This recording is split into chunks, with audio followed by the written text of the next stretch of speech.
Welcome to the Purple Sky Thinking for Leaders podcast. This podcast is for you if you lead people, teams, or the organisation. You might be a leader or a manager yourself, or you might be part of the support team to help those people to be really successful. I'm Anwen Bottois.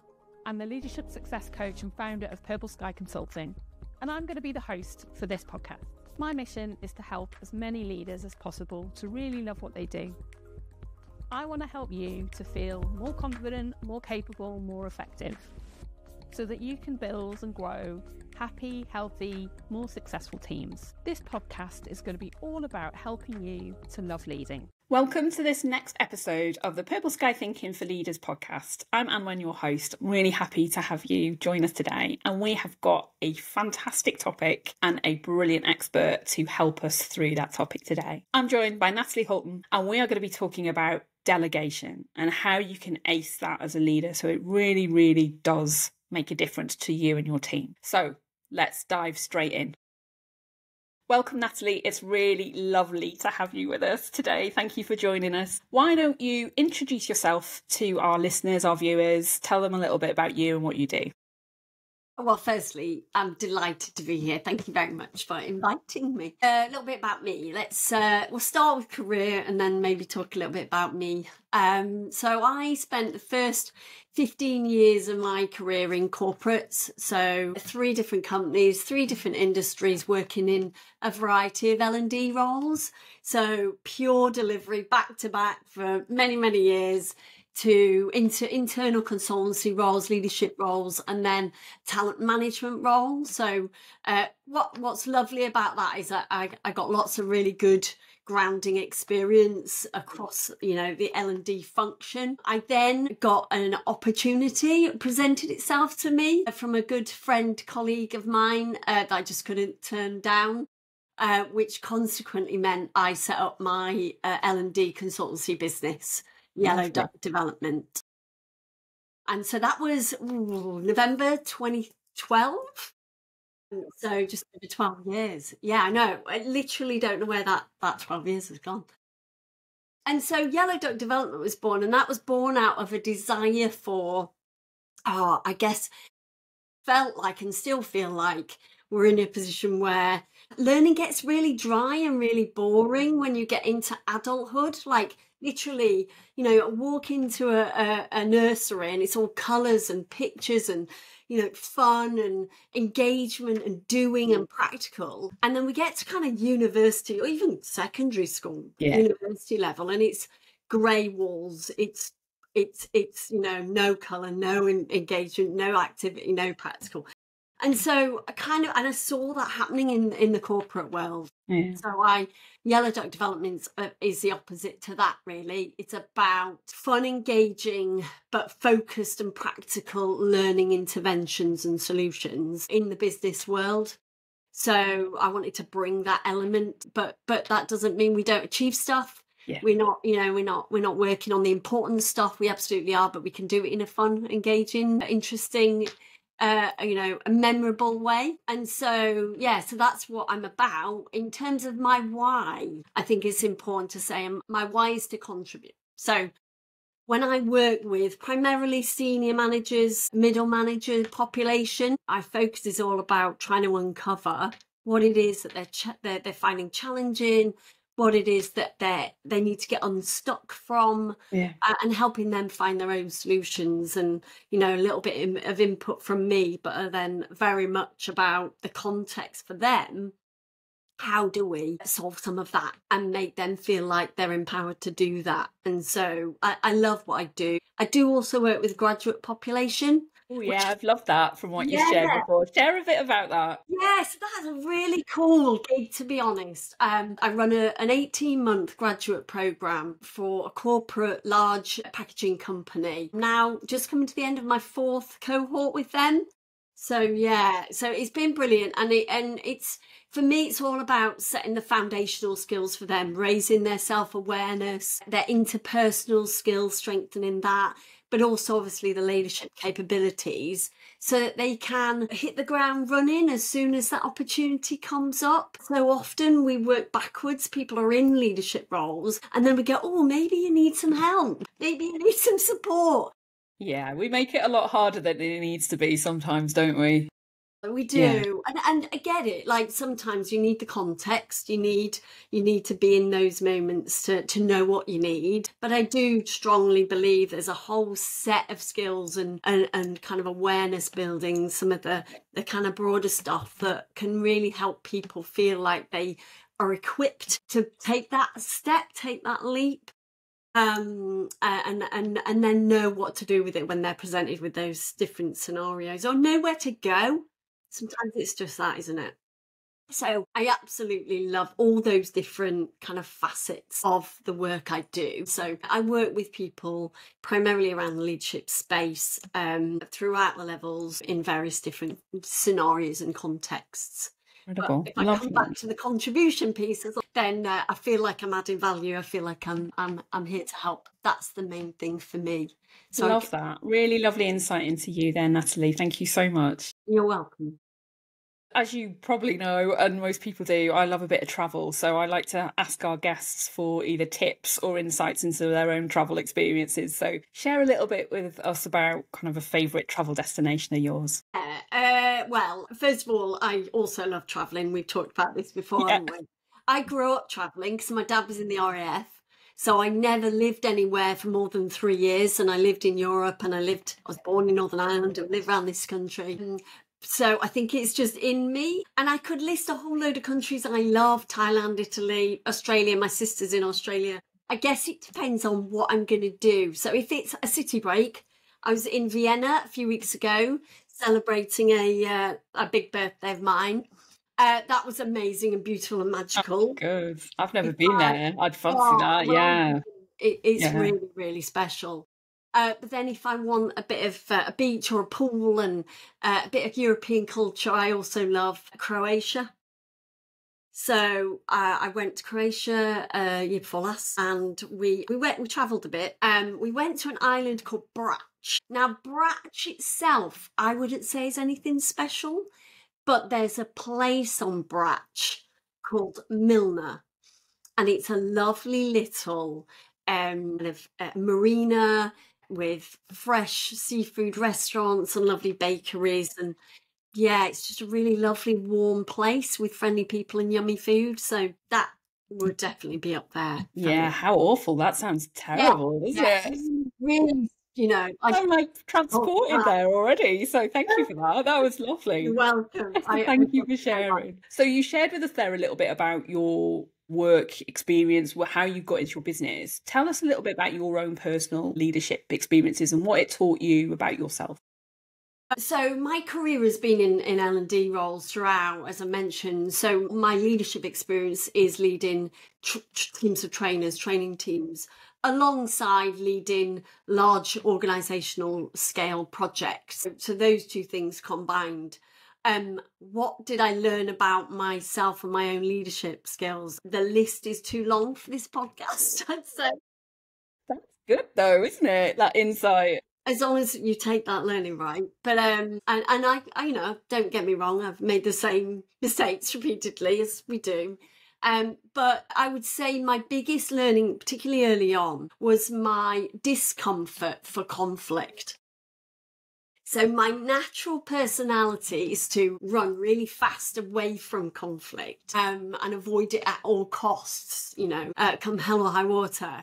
And what I quickly learned was that's not an option. Like, as a leader, you really have to get comfortable with conflict. If you don't, you will be sure to fail, or certainly let down the people that are actually working for you, that need you to get comfortable with conflict.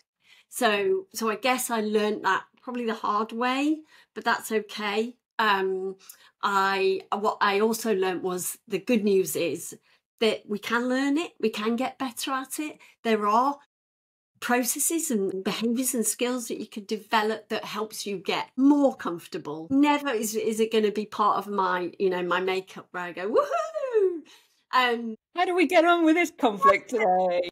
Yeah, let's get on. Some people love it. I've met lots of people that love it. People seek it out, Anwen. Some people seek it. And that'll never be me, as I've learned a lot about myself over the years. But like I say, that's okay. But how that's also helped me is when I'm working with leaders, because that topic of handling conversations you don't want to have comes up all the time. And so that's something I work with people on quite a bit, as do I on the topic we're here to talk about today, actually, because they are two things, I think, amongst others, that are definitely up there in the upper echelons of more difficult aspects of leadership. We're definitely going to get into that. What I really loved what you touched on there, and I think this is really important, seeking this out in the people that you work with for leadership development, is, can they demonstrate empathy for the challenges that your leaders are going to be working with? And what you're talking about there is actually, I won't have had necessarily the same experience as you, and I won't have exactly the same experiences you're going to have, but I have had my own versions of those experiences. And that level of understanding and empathy gets you beyond the let's just do learning here. Actually, it takes you to a space of let's understand, let's appreciate there's discomfort, but also let's appreciate that you still do need to lean into whatever it is that thing is, and that's okay for it to feel uncomfortable. Yeah, I think anyway. Yeah, I think you're right about lots of aspects of leadership and working with leaders. The fact that if you've been there, you've got the examples, you've got the war wounds, it definitely helps you to empathise with their situation. And I think the more we talk about actually, not feeling comfortable with these things, or not necessarily knowing how to deal with them, the better we all are. Because then that opens up the dialogue for going, oh, I tried this. What about that? I did this really badly. Oh, so did I. And we own it. And we can have a laugh about how bloody hard it is sometimes. I have many war wounds we could laugh about, Anwen. Sure, that's a whole different podcast, I think. Totally different. I think from some of the conversations I've had already, I know I'm going to need to do one of those types of panel conversations at some point, so we'll get to that too. But let's dive into today's conversation around delegation, because, oh my God, this is one of those areas that if you can unlock your skill, your behavior, your mindset, because I think delegation ticks the box of all three of those. If you can really get to grips with that, it is transformational. I completely agree. That is the word I would use, like transformative for you as a leader, right? But also for your team member too, or team. And if you're a manager of managers, their teams, because, you start modeling delegation and that fosters a certain culture for sure. So tell us a little bit more about those successful impacts of delegation. I think there are two particular, obvious and really appealing benefits and impacts of great delegation. And the first one, and I defy any leader not to want to sign up to this one, which is it frees up your time. And that doesn't mean you're going to be sat twiddling your thumbs, whether that's good or bad news. But what it does do is it frees up your time to spend on the things that matter and that will make a bigger difference to you as a leader, to the organisation, to your team department as a whole. And it frees up your time to do more of the things that your team will benefit from, such as coaching, such as giving feedback, such as supporting. So it might be strategic stuff you're working on, it might be supporting your team, but either way, you're going to get time back. How is that not an attractive offer? Totally. Yeah, right. The second most appealing, particularly for team members, but obviously for the leader as well, is that team members grow and develop. If we're here for anything as leaders, it's actually to grow and develop our team so they become our future leaders. So delegation provides that opportunity for our team members to expand their skills, to empower themselves, to create their own way of doing things, and absolutely links to things like Dan Pink's motivation of autonomy, mastery and purpose, where we actually kind of get hold of it ourselves. Growth, development, freeing up your time, two of the big hitters, I'd say. But then I think there's some knock-on from those two things as well, such as your team members, the more they grow and develop, the more engaged and motivated they're going to be in the role they're doing and beyond. So we know that we get more excited when we feel like we're adding value and that we're trusted to make a difference with a responsibility we're not normally having. And that leads to wanting to do more of that, to build up, more opportunity of meaningful responsibilities. So we start seeking it out and, we start to fly as team members. And that's super exciting for the team member, but also the leader to see and know that they've been a part of that. Yeah. I think we also see faster, better decision making, because Totally agree with you on that. Yeah. Yeah, the likelihood is those people are closer to the detail. They know what's going on the ground, and so they can move things forward better. And then there's just that overall just better team capability, therefore team capacity, therefore team self-sufficiency. So we really start to see a higher performing team that owns their own work, and they start to really fly as a team and department. And I think the list is really long, to be honest, but they're probably the things that I think will probably be most attractive, but also the things that will make the biggest difference. And you can do more of it once you start doing it as well. It's the thing that I would find is that actually, you could do more of it. So that's always quite lovely, I think. It is quite lovely, yeah. What happens when managers don't do it? Again, this is potentially quite a long list. I think firstly, and probably, one of the major things is bottleneck. You become your own limitation, right? So everything comes to you. You're dealing with everything. We know as leaders we can't do everything, but if we try, all we do is we slow things down. We make ourselves a single point of failure, essentially. And obviously then the knock on to that is burnout, because we can't sustain it. We can't sustain working 60 hours a week. We can't sustain holding on to everything really, really tightly, because guess what? There will be some sort of consequence to that. And then obviously you've got your dissatisfied teams. You've got people they're crying out to grow and to develop. And we know, particularly this generation, they choose to stay with organisations that value development and growth. And so they will vote with their feet, right? They will decide that this isn't for them because they are stifled. Their wings are clipped. They can't grow and move on. And there's obviously then the micromanagement culture, because we know that, when we keep tight control of what we do, we're probably keeping tight control of everything around us. And that also stifles people, performance, growth, development. So, there's so much then, almost toxicity that comes with an environment where we're super holding on to everything. I think that bottleneck point is so important around not only maxing out your hours and stuff like that, but it's not sustainable, and it's not an environment people want to work with, and that does create that micromanagement around things then as well, doesn't it, in terms of the decision making? It does. What signals do you think it is sending to the team when a manager leader isn't delegating, is holding on to the decisions and the work like that? I think it is, and it's sending quite a lot of messages, verbally, behaviourally, or not. I think things like, I know best, I can do it better than you can do it, I don't trust you to be able to take this on, I haven't really got the confidence in your capability to even try. Yeah, that's worrying, isn't it? Yeah, exactly. I'm not even going to give you a little bit. I'm going to keep hold of it. I don't prioritise your growth and development. I focus more on task than on people.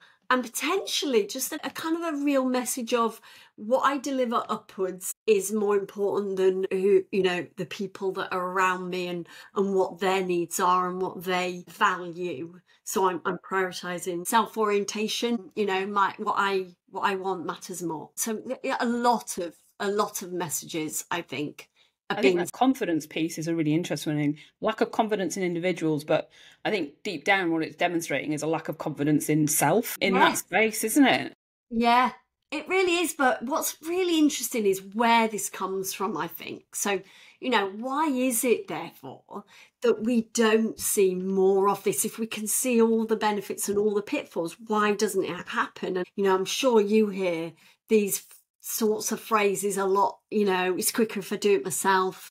I can't trust anyone to do it to my standard. But what if they fail? But what about the impact on the customer, the business, all these sorts of things? And the risk is we hide behind these sets of beliefs to drive a certain behaviour. But you can kind of understand where it comes from, because what we do is early on in our careers, we learn, don't we, to get really good at what we do, to own what we do, to drive getting results. It's really important that we perform, we do all of that good stuff. Then we get promoted into a leadership role, and then we're told, well, you now need to just delegate that to that person and that to that person, perhaps. And we go, but that's scary, because then I'm not going to be able to do what I've always done, which is, perform and get my results, because I know I'm really good and I can do it. And also on top of that, we don't necessarily get taught how to delegate. It's just delegate. It's a word. So therefore, one word equals an easy thing. There you go. Just do that. Well, we know that it's not just a matter of doing that. And if we do that, guess what? It fails. And guess what? What we've done is we've reconfirmed to ourselves that delegation is too risky. Absolutely. And I guess I'm not going to do that. I'm not going to do that. For some, though, if there is a lack of confidence there's probably an element of, I'm all right with that delegation failing, because then that does confirm my bias. Yes. Or my lack of confidence in doing that. Yes, exactly. We seek out to confirm we were right all along. You're right. Totally, which is really dangerous, isn't it, for people to do that? So I think it'd be great if we can just pick your brains now a little bit on, what are your thoughts in terms of how leaders can get into this delegation space successfully? Where should they start? Yeah. Well, I use with my clients and the people I work with, I use a model that I developed myself, actually, called the Trusted model of delegation. It's all about trust. Everything comes back to that. And so I use Trusted as a model to do that. So each letter in the mnemonic Trusted stands for a particular thing to just focus in on. So T, task clarity. So before you can even delegate, for you really need to think about, what is the actual task? What is it and what isn't it? What are the boundaries? What are the outcomes you're looking for? Where does it start? Where does it end? So getting that task clarity for yourself and spending time on that. Right person.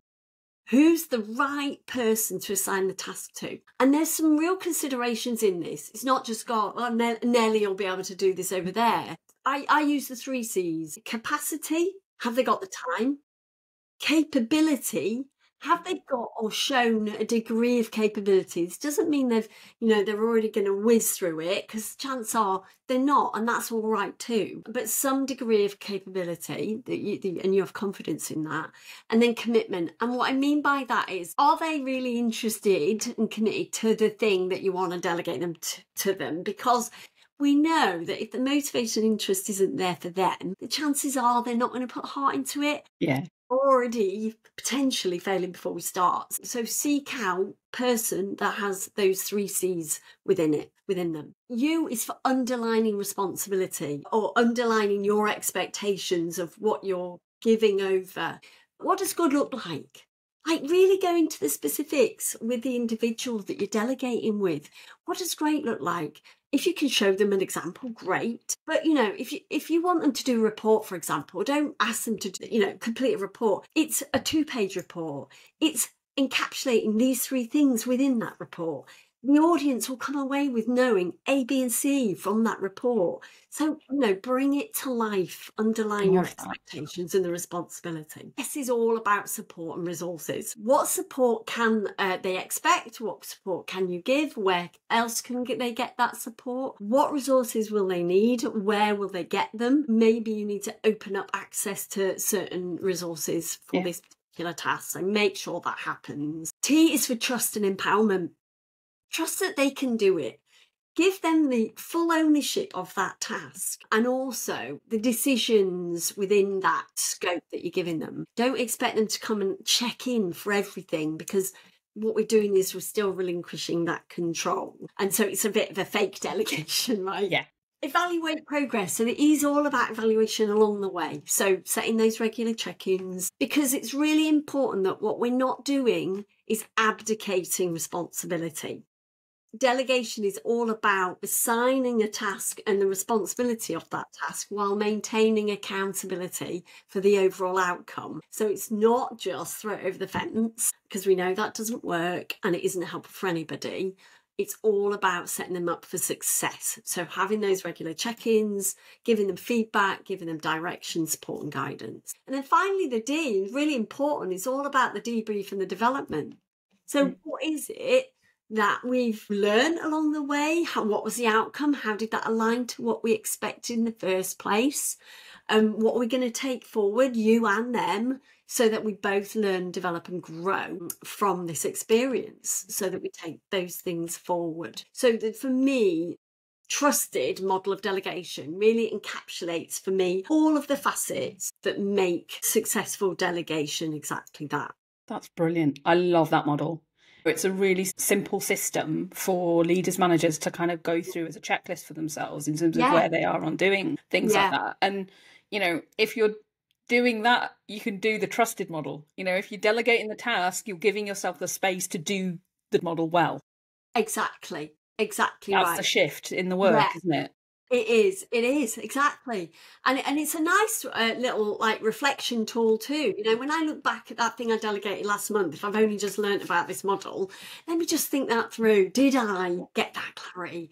And one thing I should have mentioned and didn't was just underlying expectations. For me, one of the big parts of that part of the model is about the why. Why does this piece of work matter? Yes. And what is their role within that? Because we know that when we, back to Dan Pink and his purpose, we know that we are more likely to own something and drive it forward if we understand how it fits into that bigger picture. So remember the why within your delegation trusted model. Love that. Thank you for sharing that. You're welcome. It's really great. I'm hoping you've got some kind of resource or something that we can point people to afterwards. But we'll pick that up at the end if that's all right. Sure. So hopefully they are getting themselves into that space of choosing to delegate, because often it's a choice to start with, to make that decision to go, yes, I am going to delegate this rather than hold on to it myself. Yes. And then they make use of that fabulous model to help them do that really well. And it's also important that they remember that it's a learning experience for them, like you said, isn't it? You know, you're not going to get this right first time. Don't worry about it. No. And it's really important that actually that it's okay. You know, it's okay for them to fail when we delegate too. And it's also okay for us to fail, because we know learning happens when we make mistakes, and it's all just part of the process, isn't it? What we do with it. Yeah. So when they are implementing it, is there any kind of top tips for what else they should avoid trying to do or like not do? Yeah. So I think I touched on some of these, but let's re-emphasize them. Avoiding micromanaging along the way, because especially if you're new to delegating, there's going to be a real discomfort to sit with, but we need to be comfortably uncomfortable almost. We need to be able to sit there for things to happen. So getting that, like, not micromanaging, getting those scheduled check-ins in a way that is their request rather than ours, like, you know, working together and finding the right level of check-in. Avoiding dumping. You know, delegation isn't about offloading the things you don't want to do, right? The development opportunity. Exactly. We've all had one of those. It doesn't work for anyone. They get, you know, disgruntled by the nature of the task we've been given. We've all been there. Yeah. We all know what it's like to be given those menial tasks that aren't developing us, that are just something that they don't want to do anymore. Yeah. And they know it. It's sending a message. They know what you're doing. I mean, they're not daft. So don't dump. Don't throw over the fence. Don't skip the context and the why, because that's a really big part of making sure people understand the value they're bringing. Don't neglect feedback either. We need that regular check-in. It isn't about going, here you go, I'll see you at the end.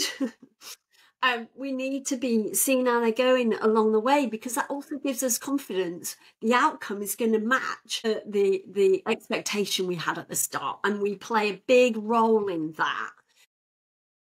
So this abdicating responsibility piece is a really key factor. So I said at the beginning, it will free up your time. There'll be elements at the start where we don't get as much time back as we will at the end. So don't allow yourself to think, oh, well, I'm spending more time checking in and may as well have done it myself. That's my learning. Yeah.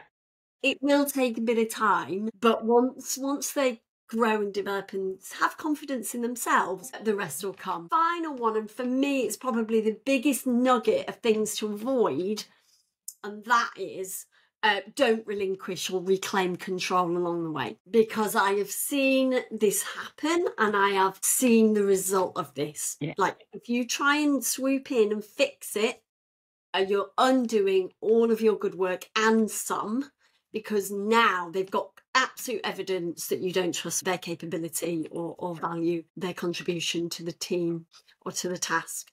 So for me, that's the worst thing you can do. More regular check-ins, more guidance, more support, more coaching, yes. Yes. But don't reclaim the task. Yeah. Unless if they are asking you to, potentially, and that might be where it is a mutual agreed reclaim.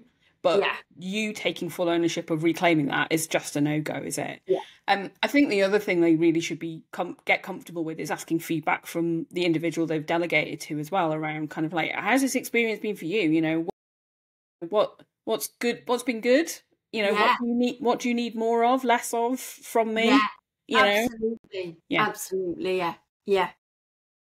Because that helps you, doesn't it, in terms of that feedback loop of like, okay, yeah, maybe I was a bit heavy-handed on that bit. I thought I was being useful, but actually I wasn't. So. Yeah.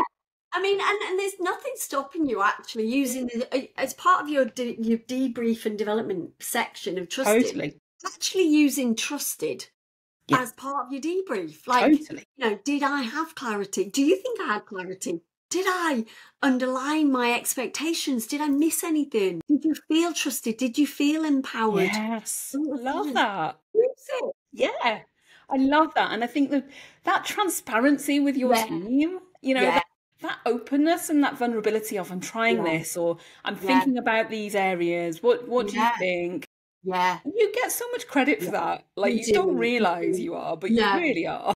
It goes a really long way, doesn't it? Not just in your relationship together, as well as just that ongoing working collaboration piece.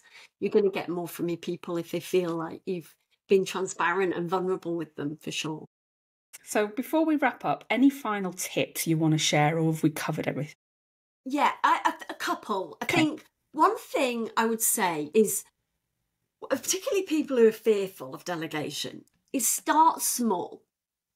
Find the tasks that you feel comfortable-ish with, that are maybe low risk or low impact if it all went upside down, but that will build trust and confidence in yourself to delegate, and also in the individual that you're delegating to. So definitely start small if you're feeling reluctant or fearful of delegating. Think about how you can adapt how you delegate to the individual that you're delegating to.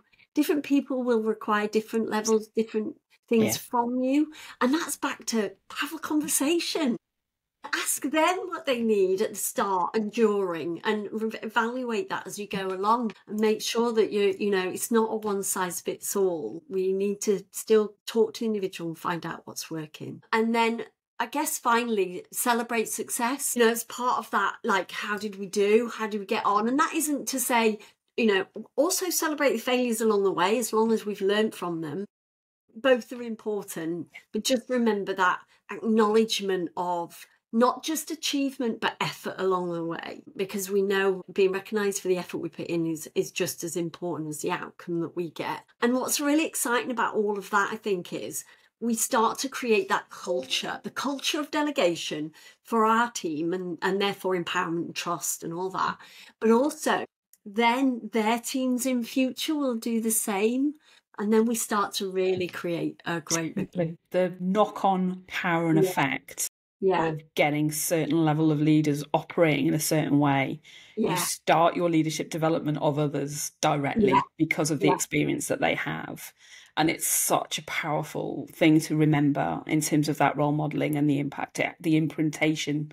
I don't know if that's the right word, but how it imprints on others is so valuable. It's so valuable. And I often talk to participants on programs I run about, what if your teams were on a course with me and we were talking about great leaders or not, or the opposite, what would you want them to be saying about you? What would you want their examples of great leadership to be, and what part do you want to have played in that? Would you be one? Yeah, exactly. Would you be one of their examples? Are they going to remember you fondly in 15 years' time? There's plenty I do and there's plenty I don't.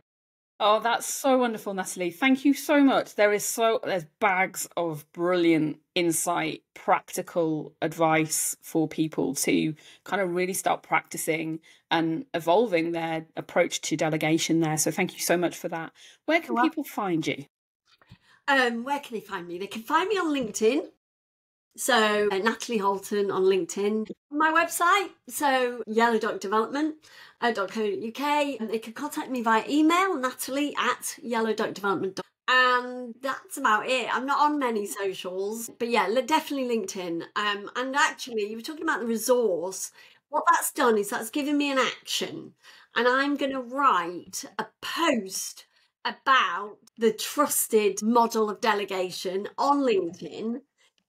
So they can come and find me and they can find out more about that model. Perfect. And once that post goes out, I will tag it into the history of this podcast as well. So if you're listening to this in 3 years' time, you'll be able to hopefully go back and still find it. So if not, you can just contact Natalie directly to talk to her some more about that. So Natalie, thank you so much for joining us.